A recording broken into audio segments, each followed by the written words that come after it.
What's up, kitchen table wizards? What's up, deck brewers from all over the world? Whenever a new set comes out, I always got my deck brewing senses tingling.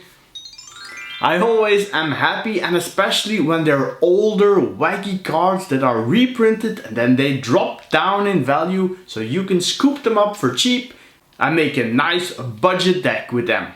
And that's exactly what we're going to do with this guy. We're going to do some bouncing, so get ready for a deck. Bounce. So I was brewing the internet in search of new deck ideas, and I found this rather interesting deck right here around the card Upheaval. Now it's always nice to make some meme decks, you know I like bouncing, you know.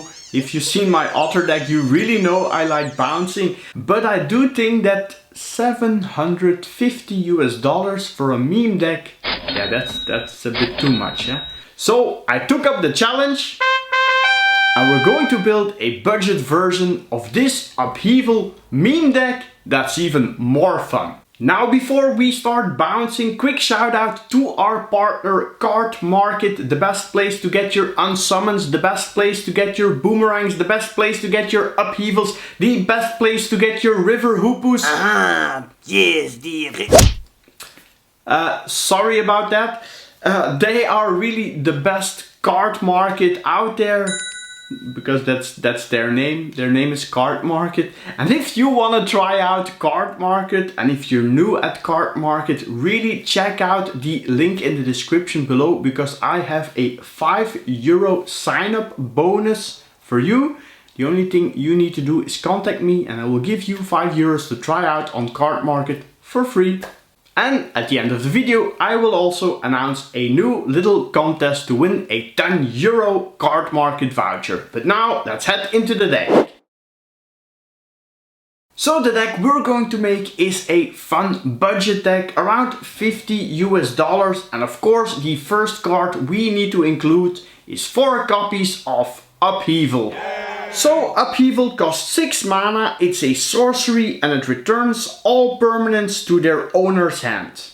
And that's really all permanents, including lands. So actually you will have reset the whole game after casting an Upheaval. Now you probably have a question for me, Bram, what is the strategy here? What we're going to do, just bounce everything and start a new game? Well, yes and no.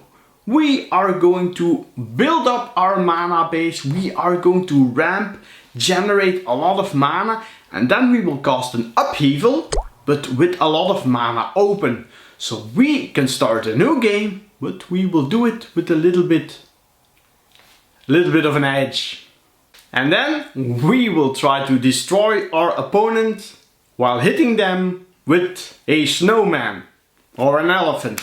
What did you think? We're a casual deck channel. Of course we're going to hit them with an elephant or a snowman. So ramp is important in our deck, and we're going to start with the lands. We play 22 of them.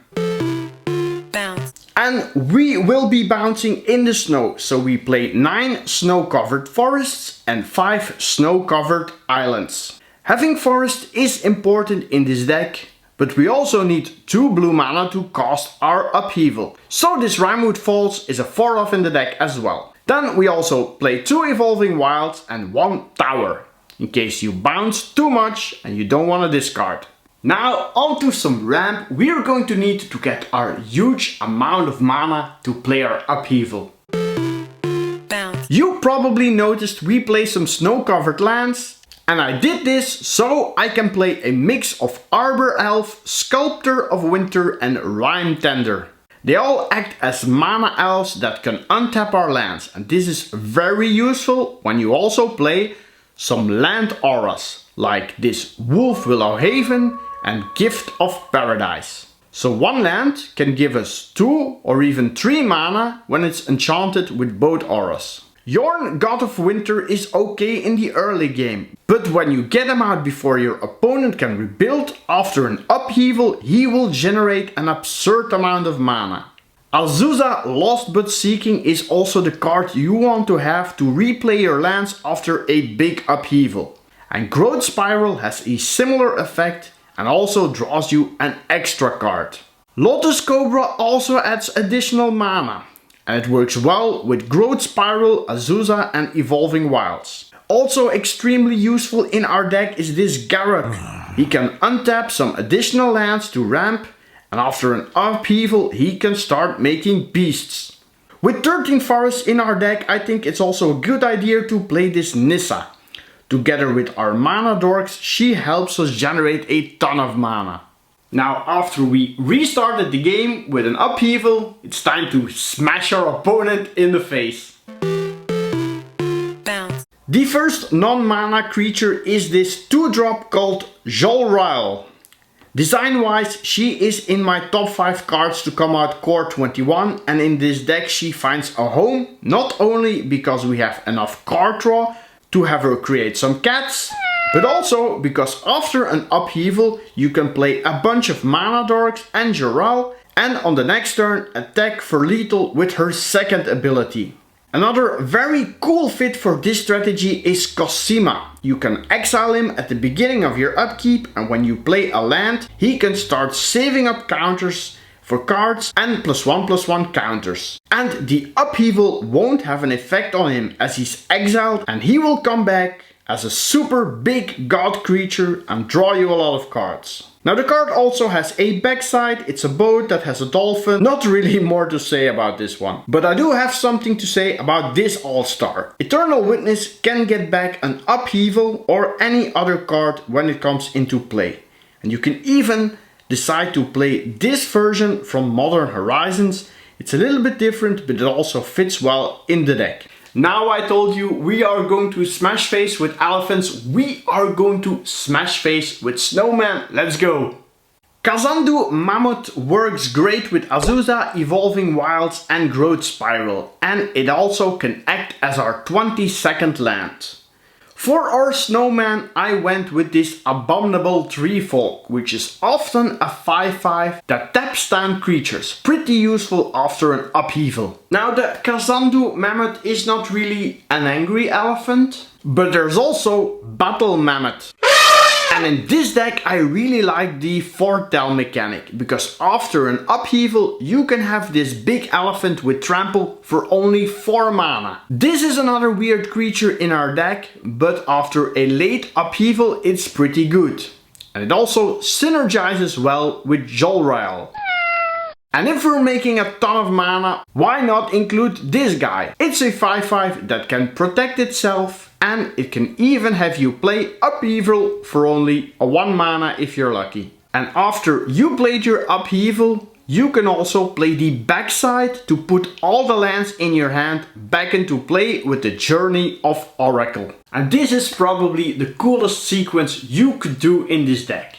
Now we also need a way to find the upheavals, and I will do this with some card draw.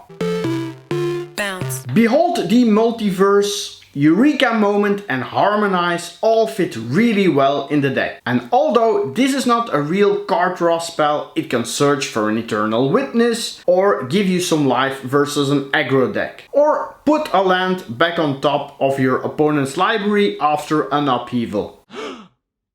So I wanted to include one more creature in the deck, and I was thinking we need maybe something against aggressive decks, maybe something that blocks well also against flyers, maybe also something that can help us when we have a ton of mana, gaining some life, maybe drawing some cards. Well, there is something like that. Okay, let's include it. Yes, let's play one copy of the best bird in Magic. Let's add a River Hoopoe. Now, I really felt that the foretell mechanic is also really cool in this deck with Upheaval, and that's why I think we also need to add some counter spells. I really like this Saw It Coming. It's great before an upheaval to counter a big threat to give you some time to set up your mana, or after an upheaval to prevent your opponent from rebuilding. Now, before I announce this week's contest, we need to find out who won this week's voucher. Congrats, Carlos Rodriguez. Check out the info in the description below to find out how you can contact us to claim your voucher. So if you're still here, that means you're also waiting for the question for you to win a 10 euro voucher. And the question is a very tough one. It's a philosophical one. It's a very deep question. The question is for you to put an answer in the comments. Which is the best bird in Magic the Gathering, according to you? A very tough question, but I think